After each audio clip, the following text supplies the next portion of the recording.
J'ai gagné 20 765 € en novembre grâce à la création de contenu. Et aujourd'hui, je vais te donner les 3 étapes à absolument suivre si toi aussi tu veux réussir dans la création de contenu en 2025. Et c'est d'ailleurs en appliquant ces 3 étapes que moi j'ai réussi un petit peu à me sortir de ma galère. Vu qu'il y a à peine 3 ans, j'étais encore en salle de classe en train de me demander quoi faire de ma vie. Heureusement aujourd'hui, grâce à ces 3 étapes, je fais quelque chose qui me passionne tous les jours et je gagne très bien ma vie. Ceci dit, ça n'a pas été le fruit du hasard vu que ça m'a pris 3 ans à travailler plus de 70 heures semaine toutes les semaines. Et donc ce que je vais te révéler ici, c'est les 3 concepts les plus précieux que j'ai appris un petit peu sur mon parcours de création de vidéos. Et si tu gagnes aujourd'hui moins de 5000 € par mois avec les réseaux, je vais te donner les 3 étapes à suivre si toi aussi tu veux devenir une machine à fric. Et déjà, commençons par la première étape qui est en fait de passer à l'action. Comme je disais il y a 3 ans, j'étais encore en salle de classe et franchement, j'aspirais pas du tout à être youtubeur à l'époque. Je voyais des gens réussir tout autour de moi sur les réseaux, pendant que moi, eh bien, rien n'avançait. Et rien ne se passait tout simplement parce que je postais rien, je n'apprenais rien, je ne produisais rien et je me contentais de regarder des vidéos YouTube dans mon temps libre au lieu d'en créer. Et du coup, cette spirale se répétait un petit peu tous les jours et finalement, j'avançais pas. Et si aujourd'hui j'en suis là, c'est pas à cause de toutes les heures où je perdais mon temps sur YouTube, mais grâce au passage à l'action. Voilà, tu dois arrêter d'avoir cette mentalité de je le ferai la prochaine fois, je le ferai le mois prochain, je le ferai demain, et tu dois commencer à poster dès maintenant. Il faut vraiment comprendre que ça sera jamais le bon moment. Et là où tu différencies les gens qui parlent de leurs rêves et les gens qui réalisent leurs rêves, eh bien c'est que les gens qui réalisent leurs rêves, eh bien à un moment ou à un autre, c'était jamais le meilleur moment, mais ils se mettent à l'action. Ils se sortent les doigts du trou de balle. Donc voilà, si tu postes pas, si tu te mets pas à l'action, t'auras jamais de résultat et tu resteras toujours spectateur de la réussite des autres, comme moi il y a quelques années du coup. Et maintenant on va passer à l'étape 2. Et l'étape 2, tu vas rentrer dedans directement quand tu commences à poster, vu que tes vidéos ne vont jamais marcher aussi bien que prévu. Moi je me souviens quand j'ai posté mes premières vidéos, il n'y en a aucune qui dépassait les 1000 vues, et franchement c'était l'enfer, je comprenais vraiment pas pourquoi. Et puis au fur et à mesure du temps, j'ai commencé à réaliser que la création de contenu, c'était pas juste quelqu'un qui parle devant la caméra, c'est en fait une combinaison de plusieurs choses qu'il faut savoir faire. Ça va être un mix de storytelling, ça va être un mix de montage vidéo, c'est un mélange de qualité audio, de qualité vidéo. Et chacun de ces éléments, si très mal fait, eh bien ça peut ruiner ta vidéo. Et l'avantage des vidéos, c'est que t'es pas obligé d'être extrêmement fort sur tous ces critères. Mais en gros, ce qu'il faut savoir, c'est que si un seul de ces critères est très mal géré, eh bien ta vidéo n'aura aucune chance et elle va flop. Et ça va être la première étape de la création de vidéo. Apprendre à faire du contenu où il n'y a pas une seule grosse erreur qui va ruiner toute la vidéo. Encore une fois, si ta vidéo est très dépendante sur la musique, si tu la mets pas assez fort, ça va ruiner ta vidéo. Si tu la mets trop fort, on va pas entendre ce que tu dis, ça va ruiner ta vidéo. Si tu sais pas gérer ton audio et tu sais pas améliorer la qualité de ta voix grâce à des filtres, ta voix ne va pas être agréable à écouter, ça va mal se mélanger avec la musique et ta vidéo va être ruinée. Si tu mets un mauvais visuel ou un plan trop statique dès le début, eh bien ça peut aussi ruiner ta vidéo. Et donc voilà, la deuxième étape, il faut pas viser la perfection sur tous ces critères, mais il faut viser être moyen sur tous ces critères.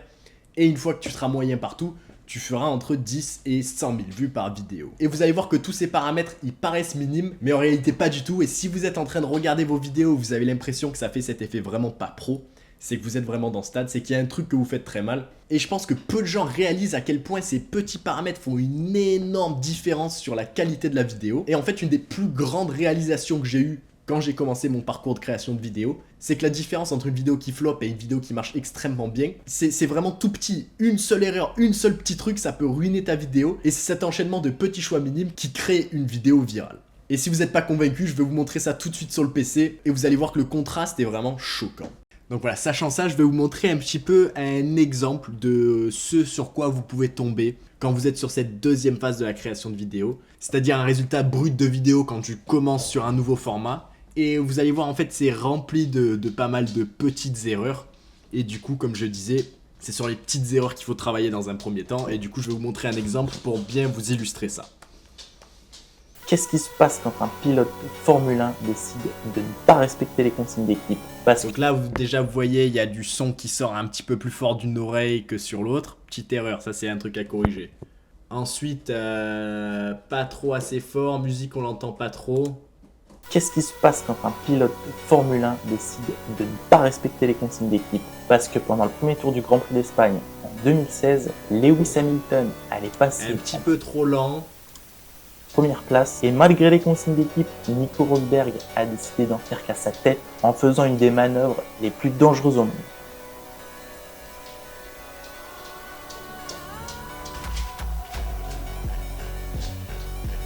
Ceci dit, le placement par rapport au beat drop, c'était pas mal. Troisième percussion est sur le bon endroit. Ceci dit, la musique, elle l'augmente pas. Et en gros, ça, c'est le genre de vidéo où quand tu regardes le script, c'est un script qui va être très bon. Mais ensuite, là, c'est juste des problèmes de mise en pratique avec plein de petites modifications. Et donc, j'ai dit aux créateurs de vidéos de corriger tout ce que j'ai un petit peu listé. Et je vais vous montrer le résultat juste après. Ceci dit, aux gens qui sont à peu près à ce niveau, je vais pas leur donner le même conseil que des gens qui sont plus expérimentés. C'est pas les mêmes choses qu'il faut regarder, quoi. Et ensuite... Et donc voilà, je vais vous montrer ce qu'il faut regarder quand tu deviens plus expérimenté. Comment passer de 100 000 à 1 million de vues.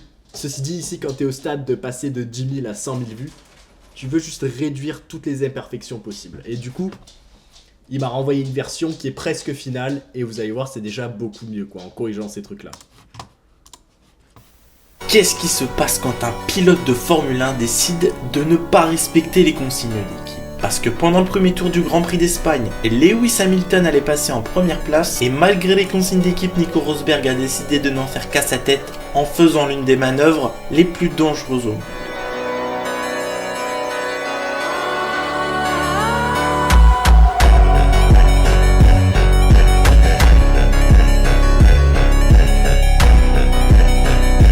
Donc voilà, déjà c'est beaucoup mieux, la qualité d'audio est mieux, la vitesse de parole est un peu mieux. Après, il y a toujours quelques petits trucs qui pourraient être améliorés. Donc voilà, étape 1 en tant que créateur de vidéo, travailler sur ses erreurs. Faire un résultat. La première étape, c'est pas essayer de viser la perfection, la vidéo la plus impactante. La première étape, c'est faire une vidéo sans énormes erreurs. Il y a 2-3 trucs que je vais lui renvoyer pour qu'il modifie, qu'il améliore ça encore un tout petit peu plus. Mais là, vous pouvez voir, hein, la différence entre les deux vidéos, elle est choquante, quoi. Et juste en changeant les petits trucs techniques, les petits trucs comme ça, les petits trucs banaux, les petits trucs banals. Donc voilà, une fois que vous avez passé l'étape 2, vous êtes à peu près au stade où vous faites entre 10 et 100 000 vues par vidéo. Et aucune de vos vidéos a des grosses erreurs. Il n'y a aucune grosse erreur, vous êtes moyen partout. Et ça crée un résultat qui est agréable à écouter. Ceci dit, le problème d'une vidéo qui est moyenne partout, c'est qu'elle est agréable, elle n'est pas inconfortable à écouter, mais elle souffre d'un gros problème. Ces vidéos ne sont pas impactantes. Elles n'ont aucun impact, elles restent pas avec le cerveau, elles sont oubliées la seconde où elles sont vues. Et c'est ça qui empêche vos vidéos de faire plusieurs centaines de milliers de vues à plusieurs millions de vues. Et donc ça nous amène à la question de comment créer des vidéos plus impactantes. Et pour créer une vidéo plus impactante, voyez tout ce que je vous ai listé plus tôt. Ce qu'il faut faire pour passer au cap de vue d'après, c'est prendre un de ces éléments et de le maîtriser à 100%, quoi, de le maîtriser au maximum. Et une fois que tu prends un de ces éléments et qu'il est tellement bien fait que c'est choquant, c'est là que tu crées des vidéos qui sont impactantes. Et donc voilà, je vais reformuler pour bien expliquer, mais en gros, première étape, c'est essayer de faire du contenu comme les autres qui n'a pas d'erreur. Et ensuite, si tu veux passer à ce cap, à faire plusieurs millions de vues par vidéo, il faut que vous sachiez faire justement l'inverse, sortir de ce qui est fait d'habitude en ajoutant un élément qui est extrêmement bien fait. Et donc si tu as déjà regardé des vidéos de ma chaîne, vous avez vu plusieurs exemples de vidéos qui font ça. Et il y a franchement beaucoup de façons de rendre vos vidéos plus impactantes. Ceci dit, bon, aujourd'hui je vais couvrir quelques techniques, quelques moyens simples de le faire. Et du coup on va se retrouver devant le PC pour que je puisse vous montrer exactement quelques astuces. Donc voilà, maintenant que vous êtes un créateur qui ne fait pas d'erreur dans votre vidéo, maintenant vous voulez les rendre plus impactantes. Et il y a plusieurs façons de faire ça. Il y a en réalité une infinité de façons de le faire ça. Mais ici je vais parler de 2 astuces, on va dire, qui sont les plus simples à mettre en place, quoi. Et le premier, ça va être simplement le choix des mots. Utiliser des accroches, des mots, des trucs beaucoup plus impactants. Et je vais vous laisser écouter cette accroche parce que c'est exactement ce que j'ai fait, quoi. Ce mec a fait pipi sur un test de grossesse pour voir si ça allait marcher. Tout ça pour réaliser qu'il avait en fait le cancer des couilles. Et ça a commencé quand le mec a... Cancer des couilles, j'aurais pu dire tout ça pour réaliser qu'il avait une tumeur testiculaire. Oh, ça aussi, ça aurait été pas mal. Tout ça pour réaliser qu'il avait un mélanome aux parties génitales. Tu vois, ça aurait été une version moins bien. C'est moins impactant que cancer des couilles. Utilisez un peu peut-être des mots choquants, un petit peu bruts.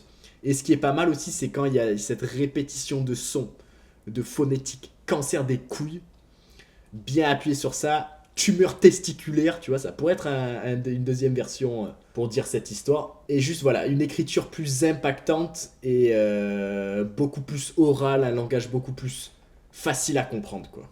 Ça, quand t'écoutes ça, tu comprends naturellement. Alors que si j'avais une structure En 2012, un homme a décidé d'uriner sur un test de grossesse, tout ça pour réaliser qu'il avait un mélanome aux parties génitales, tu vois, ça aurait été une accroche 10 fois même moins bien, quoi.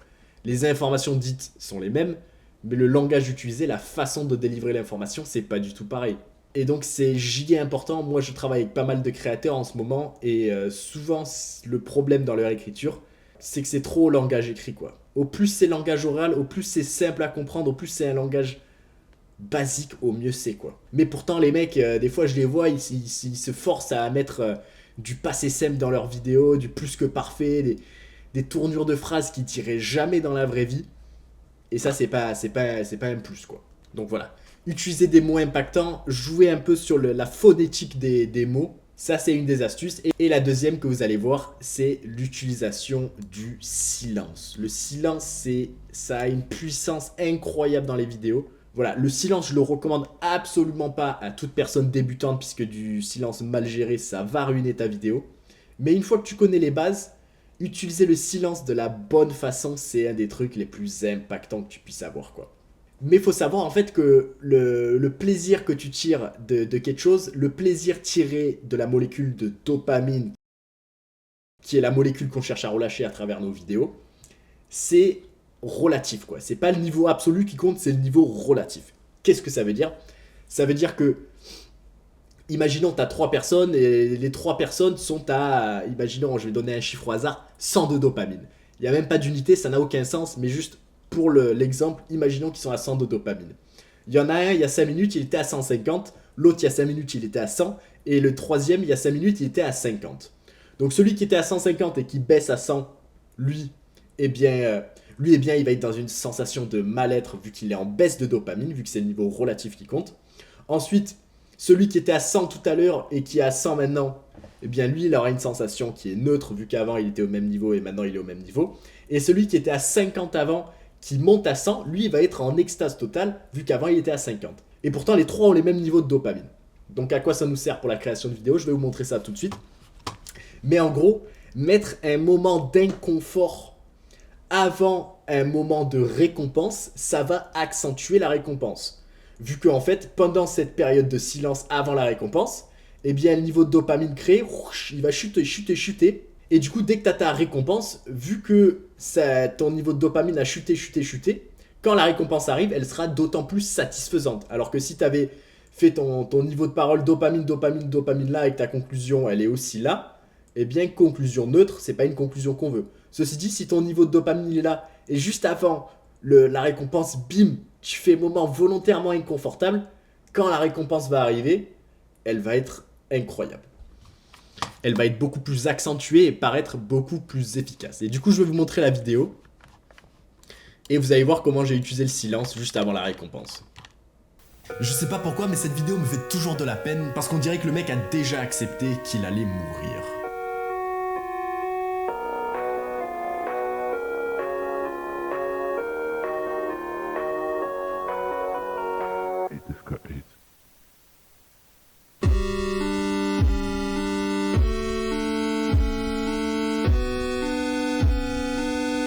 Ok, donc ici avec le recul, j'ai remarqué une petite erreur. J'aurais dû plus tirer, on va dire, la scène après, quoi.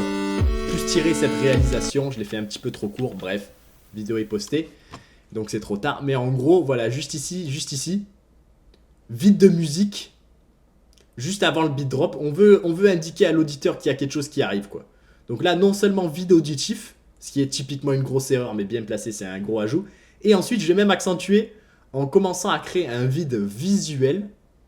Et là, en gros, écran noir plus zéro son, c'est dans 99% des cas, ça va être décisif sur une vidéo, ça va te la ruiner.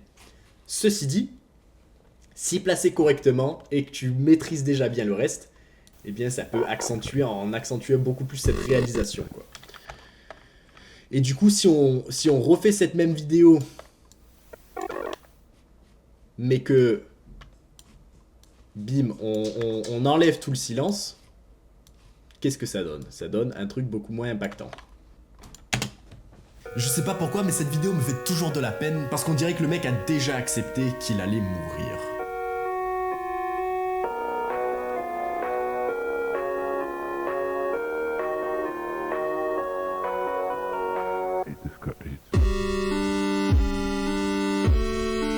Vous voyez, c'est beaucoup moins impactant, quoi. Et donc, savoir utiliser le silence, c'est excellent. Il n'y a pas qu'une seule façon de savoir utiliser le silence. Tu peux aussi utiliser le silence pour accentuer des phrases. Et je vais vous donner un petit exemple rapide. Quelle vidéo vais-je utiliser? Voilà, donc ça c'est un exemple parfait où j'ai une instru qui, on va dire, a beaucoup de musique. Et à la fin, avant la fin de la vidéo, le son il revient à 0. Et vous allez me dire le ressenti que vous avez quand le son il redescend, quoi. Qu'est-ce qui se passe quand des TikTokers décident de provoquer les cartels mexicains? Parce que c'est exactement ce qui s'est passé à ce mec, et comme tu vas vite le voir, ça va très mal se terminer pour lui. Et déjà pour comprendre le reste, faut savoir que le mec est devenu viral en buvant des grandes quantités de boissons d'un seul coup, puis en montrant les effets sur son corps. Et s'il s'était arrêté là, ça serait tout bon, mais le problème c'est qu'à chaque fois qu'il buvait, il n'arrivait plus à se contrôler, et à cause de ça il finira plusieurs fois au poste de police. Ceci dit, la vidéo qui va tout changer, c'est celle-ci, où sous l'influence de la boisson, il va dire El Mencho, mange-moi la carotte. El Mencho étant le chef d'un des cartels les plus dangereux d'Amérique, qui est connu justement pour mettre très peu de valeur sur la vie humaine. Ceci dit, tout ça, ça a pas du tout inquiété le TikToker, vu que le soir d'après, il va ressortir en boîte, mais cette fois-ci, il va poster son adresse exacte pour organiser un rendez-vous avec ses fans. Le seul problème, c'est que quelques minutes à peine après être arrivé, un pick-up va s'arrêter quelques secondes où des bruits de tir seront entendus dans une attaque spécifiquement ciblée sur le TikToker. Malheureusement, il ne survivra pas à l'attaque et les gens responsables ne seront jamais identifiés. Donc voilà, faites très gaffe avec ce que vous dites des cartels. C'était peut-être pas le... Donc voilà, c'était peut-être pas le meilleur exemple, mais le silence ici, eh bien, il a permis de... eh bien, en gros, il accentue les... Eh bien, il accentue tout simplement les phrases. Et je vais essayer de trouver un meilleur exemple. Homme mystère, c'est pas ce que je veux. Voilà, Reddit hacker. En 2010, un hacker s'est infiltré dans la salle des serveurs d'une des plus grosses universités de son pays. Là-bas, il connectera son ordi et il a commencé à télécharger le maximum d'études et de journaux scientifiques qu'il pouvait, vu que typiquement, avoir accès à ces papiers coûte très cher. Au fur et à mesure des semaines, il réussira à télécharger la presque totalité des papiers, mais c'est ici que les services secrets vont rentrer dans le mix et ils vont installer une caméra secrète dans la salle des serveurs. Grâce à ça, ils ont réussi à identifier le hacker comme Aaron Swartz, qui est un des fondateurs du site Reddit. Et en gros, l'objectif de son hack, c'était de créer une énorme librairie gratuite où tout le monde, quel que soit d'où tu viens, quel que soit ton argent, pouvait y avoir accès. Ceci dit, pour ces crimes, il risquait jusqu'à 50 ans. Donc voilà, imaginons je veux accentuer, il risquait jusqu'à 50 ans de prison. Bim, ici, on va faire, ça s'appelle comment? Riser. Je vais essayer de... Attends, reverse bell.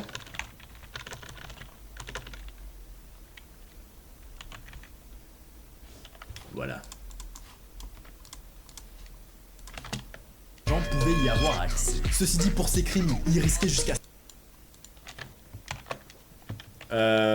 50 ans de prison, et donc avant même d'avoir terminé le procès, Aaron s'est terminé le procès. Voilà, donc imaginons que je veux augmenter l'impact de il s'est terminé soi-même. Aaron s'est... Bim, là on met un gros silence. Aaron s'est terminé soi. Merde, il est où le son? D'où vient ce son? Ok, de là, visiblement.